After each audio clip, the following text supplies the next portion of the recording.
네, 안녕하세요. 길벗 아카데미에서 영어를 강의하고 있는 영어과 강사 김윤희입니다. 예, 제가 오늘 같이 풀어볼 문제는 중상 응용어법 문제이고요. 중3 학생 90점대 이상 학생들을 대상으로 강의해 보도록 하겠습니다.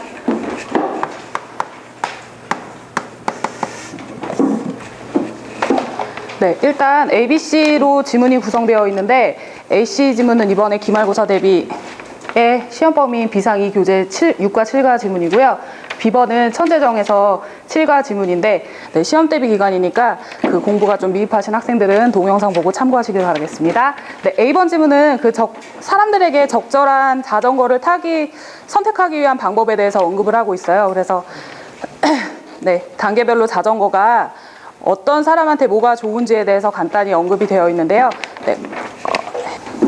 네, 여기서 세 가지의 자전거가 나옵니다. 일단 자전거 설명하고 각자 자전거의 장점이 뭔지 그리고 어떤 사람이 뭘 선택해야 되는지를 알려드리도록 할게요. 네, 첫 번째에서는 로드바이크가 나오고요. 그 다음에 두 번째에서는 여기 보시면 마운틴 바이크스가 나오고요. 마지막에는 하이브리드 바이크스가 나옵니다. 네, 어떤 장점을 갖고 있는지 간단히 보면 첫 번째 질문에서 1번의 출제 문제가 나와요. 어떤 종류의 자전거가 무슨 유형이 적합하니? 라고 하면서 1번에 첫 번째 단계라고 하고 일단 문제를 쓸게요.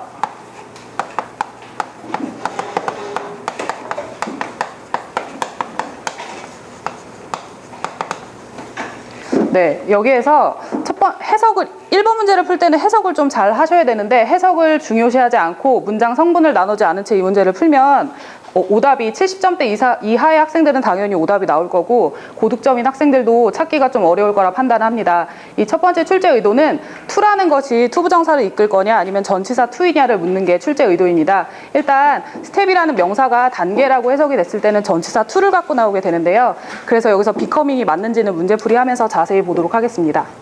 네. 그 다음에 네, 일단 자전거에 대해서 보면 로드바이크가 갖는 거는 패스트와 페이브 스트릿이라고 하니까 빠르게 달릴 수 있고 그리고 좀 안정된 도로를 포장된 도로를 달릴 때 쓰이는 자전거라고 말을 하고요. 그리고 마운틴 바이크스는 뭐에 좋냐면 러프 마운틴스 로드라고 하니까 산악용 자전거를 얘기를 하는 거예요. 근데 산악이라 그러면 비포장 도로이다 보니까 강하고 스트롱하고 컴포터블한 그런 안정감을 갖도록 편안하게 탑승할 수 있는 자전거다라고 합니다.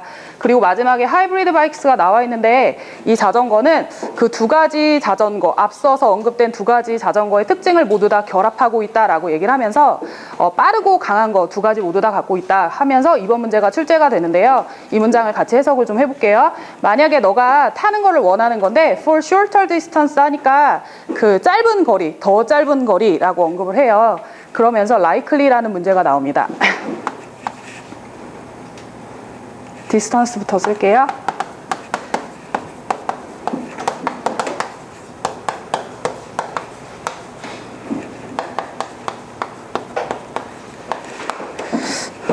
네, 박승배 선생님, likely는 무슨 뜻이 있죠? 몸일 것 같은 그런 품사는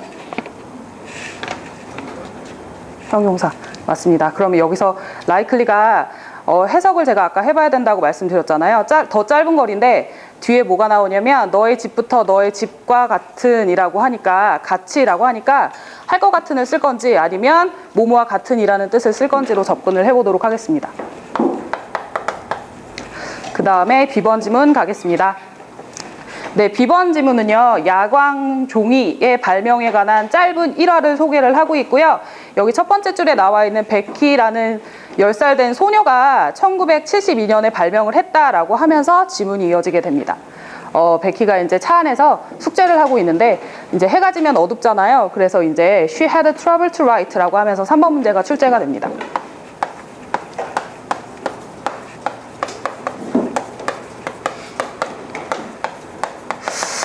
네, 일단 네, 1번과 2번 문제는 그 문법에 관련된 1번의 문제는 문법에 관련된 문제고 2번 문제는 품사에 관련된 문제고요. 3번은 수거에 관한 문제고요. 3번 문제에서는 우리가 뭐뭐 하는데 어려움을 겪다라는 수거를 알고 있는지를 이제 출제자가 물어보는 문제예요. 그래서 여기서 너무 to write에 너무 이렇게 연연해하지 마시고 여러분이 알고 있는 수거로 풀이를 해서 수정을 하는 걸 설명을 해드리도록 하겠습니다. 그래서 이제 베키라는 여자애가 쓰는 것에 어려움을 겪었다라고 해서 마지막 지문까지 보면 이제 어둠 속에서도 빛나는 종이의 유형의 종이를 하나를 그녀가 발명을 하게 됐다라고 해서 B번 지문은 간략히 마무리하도록 하겠습니다. 그리고 마지막 C번 지문 보겠습니다. 네. C번 지문에서는 상당히 학생들이 이것도 중요하지 않을까라고 싶을 문법이 많이 나와 있는데 일단 체크되어 있는 체크 포인트 먼저 잡고요. 그 외에 뭐가 시험에 나올 법한지 언급을 해드리도록 하겠습니다. 네. 릭이라는 남자가 있는데 이 남자가 어떻게 태어났냐면 몸이 마비된 상태로 태어나요. 그래서 이 사람이 이제 의사가 걸을 수도 없고 말을 할 수도 없다라고 얘기를 하는데 이제 아무런 희망이 없어 보이죠. 평범하게 살아갈 희망이 없어 보입니다. 근데 이제 릭이라는 애가 10살 정도 됐는데 이제 처음 어떤 말을 10살 정도 됐을 때 이제 그 스페셜 컴퓨터 엔지니어가 그를 위해서 이제 말을 할 수 있는 장치를 하나 만들어줘요. 근데 말을 할 수도 없고 이제 움직일 수도 없는데 말을 하는 장치를 만들어줘서 처음 한 말이 고 브린스라는 말을 합니다. 그럼 이 말이 뭐냐면 그 지역구에 있던 하키팀 이름인데 이제 릭이 그 하키팀을 좋아했던 모양이에요. 그래서 그 순간에 4번 문제가 출제가 되는데 이제 아이가 뭘 좋아하는지 이제 선호도를 나타내는 말을 딱 얘기를 하니까 그의 가족들이 뭘 알게 됐냐면 릭이 스포츠를 사랑하고 있다는 것을 알게 되었다라는 말입니다. 4번 문제에서는 3번과 마찬가지로 수거와 관련된 문제이고요. 뭐뭐 하는 것을 알게 되다라고 했을 때 동사 원형을 쓰는데 그와 관련된 수거를 제가 이따가 언급을 해드리도록 하겠습니다.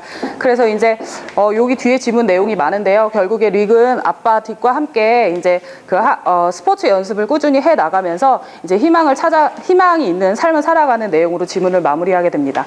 네, 제가 준비한 체크 포인트는 여기까지입니다. 네.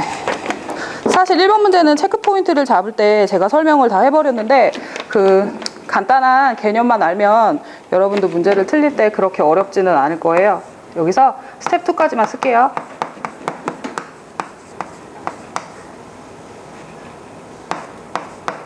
네, 여기에서 몸으로 가는 단계라고 방향을 나타내는 전치사 to로 보셔야 됩니다. 이때부터 이게 to 부정사가 왜 쓰이냐라고 하면 여러분이 이제 to 부정사를 중2 때 개념이 정확히 잡혀야 1번 문제를 풀 수 있는 개념이고요. 이게 그렇게 항상 동사만 나왔을 땐 to 부정사 동명사만 물어보지 않고 다른 품사가 나올 수 있음을 학생들에게 알려주도록 하겠습니다. 여기 나와 있는 becoming을 네, 저는 맞는 전치사니까요. 전치사 다음에는 동명사가 나와야 되니까 맞는 정문으로 보도록 하겠습니다. 그리고 2번 문제 보겠습니다. 이번에는 앞에 이렇게 거리라는 명사가 나와 있는데 지금 화자가 더 짧은 거리라고 얘기를 하잖아요. 근데 뒤에 나와 있는 예시를 들어주잖아요. 너의 집부터 학교까지의 그 거리, 뭐뭐와 같은 거리라고 하니까 likely라는 뭐뭐 할 것 같다라는 형용사를 쓰는 게 아니라 뭐뭐와 같은이라는 like라는 전치사로 수정을 하도록 하겠습니다. 그리고 3번 문제는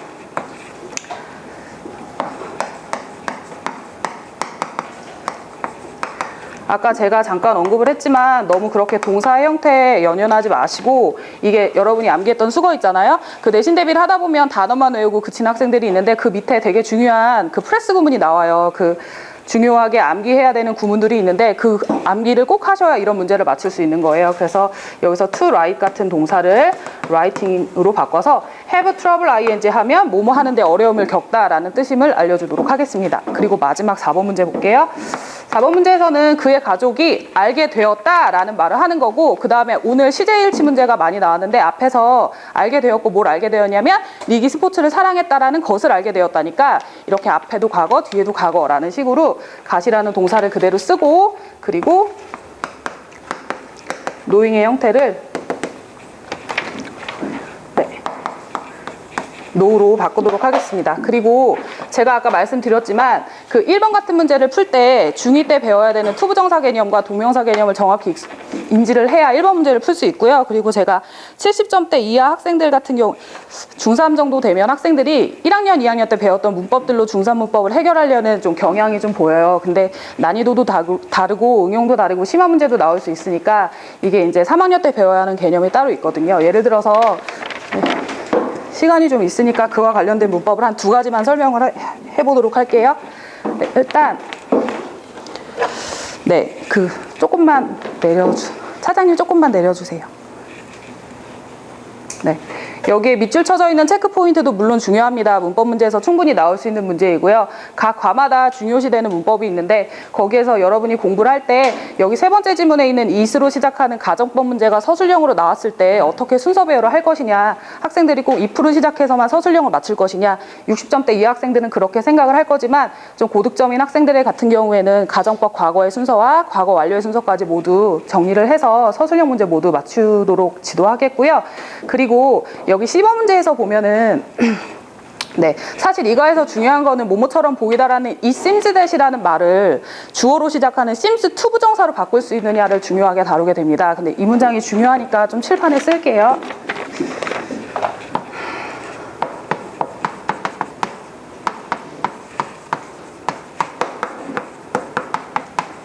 그 김약선 선생님, 제가 지금 쓰는 문장에서 이 문장을 해석을 하면 어떻게 될까요? 그가 정상적인 삶을 살 가능성은 없는 것처럼 보인다. 네, 감사합니다. 네, 정확하게 해석을 해주셔서 그러면 박승민 선생님 이 문장에 It seems that there's no 할 때 that 이하에서 주어가 뭐가 될까요? 네, 다시 말씀드려보면 이 seems that이 있잖아요. 그럼 여기 뒤에서 저희가 seems to 부정사를 쓰려면 주어를 찾아야 되는데 이 문장에서 주어는 뭐가 될까요? 네, 맞습니다. 근데 이제 좀 이렇게 점수대가 낮은 학생들, 70점대 이하의 학생들은 이 문장을 seems to로 바꿔라 라는 문제가 분명히 나올 텐데 그런 문제를 주어를 잘 찾을 수 있느냐. 근데 여기에서는 유도부사 대열이 나오니까 대열을 앞으로 빼시고 그 다음에 seems 동사를 쓴 다음에 그 다음에 여기 뭘 쓸 거냐면 네, 송 선생님 no를 쓸까요? 아니면 to 동사 원형을 쓸까요? there seems 부정사. 네, 맞습니다. 그래서 to be no hope, 희망이 없는 것처럼 보인다. 이하 동일하게 쓰는데 여기서 중요한 건 여러분 이걸 다 바꾸셨다고 만족할 게 아니라 시제일치를 잘 보셔야 돼요. 여기 앞에서 보면 seems도 현재고 대열즈도 현재잖아요. 그러니까 to 부정사를 쓸 때는 시제가 일치할 때, 주절과 뒤에 나오는 절이 시제가 일치할 때 쓰는 거고요. 만약에 시제가 일치하지 않는다 그럼 정정 선생님 뭘 쓸까요? 네, 맞습니다. to 동사 원형을 쓰고 시제일치를 하지 않은 경우에는 100% 나와요. 이번 시험에 비상 2 같은 경우에는 신목증 학생들이 시험 범위이니까 네, 꼭 이 부분까지 참고해서 고득점을 받기를 바랍니다. 네. 네, 제가 설명할 단계는 여기까지이고요. 일단 출제 빈도랑 난이도 언급하고 수업을 마치도록 하겠습니다.